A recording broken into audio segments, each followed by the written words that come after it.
Yeah, we have CAL FIRE HQ right here. We know that a lot of staging happening here and all across our region. So I want to bring in Captain Robert Johnson to talk a little bit more about sort of the preparedness of CAL FIRE here specifically to our region. We see what's happening up in LA and the conditions again. We talk about that. So here locally, what's going on to make sure that we can best respond to anything that sparks up? Yeah, CAL FIRE throughout the southern region has increased staffing of fire crews, fire engines, dozers, fire investigators, as well as locally in San Diego County, we've also increased staffing.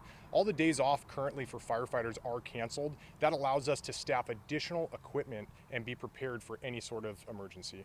And we were talking about there's even some crews from other parts of California that are here now too, right? Yep, absolutely. We do have additional hand crews and engines that came down from Northern California, and they're pre-positioned in San Diego. Just in the event that a fire starts, they'll be ready to respond. A lot of times if they're coming from, let's say, Fresno or Madera or somewhere up north, the response is going to be 6 to 8 hours. So pre-positioning for this weather event allows them to respond immediately in the event that there's an emergency. We're talking about how CAL FIRE can prepare, but there's some things that people at home can do, but there are also some things they shouldn't do. So let's start with that go bag. What are some of the things that people should make sure that they have ready to go? Yeah, always have a go bag. That's not just for wildfires, that's for any type of emergency, but we recommend having a minimum of 3 days worth of food and water. Have important documents, any medications ready. A lot of people forget a cell phone charger. You don't want to be evacuated and your phone dies. Have a cell phone charger and make sure that that go bag is aware that members of your family and friends know where that's at so you can grab it at a moment's notice. We talk about the things you shouldn't do before we send things back to the studio. There was a fire not too long ago that you guys found out was created from some yard tools, right? So defensible space.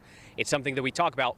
Today's not the day to try to go out there, right? Yep, absolutely. It's required to maintain defensible space around your structure in California at all times. But today is not the day to be doing defensible space. With the increased winds and the lower relative humidities, any spark can cause a large and damaging fire. Yesterday we had a fire. It was approximately 3.5 acres just outside the town of Julian. Fire crews were able to respond and suppress that fire fairly quickly. CAL FIRE investigators were able to determine that that fire was caused by equipment use. Okay. Well, Captain, thank you so much. And again, thank you so much for everything that you guys do. Stay safe out there. And of course, continue to watch the conditions out here, our entire crews, as well as CAL FIRE's as well, too.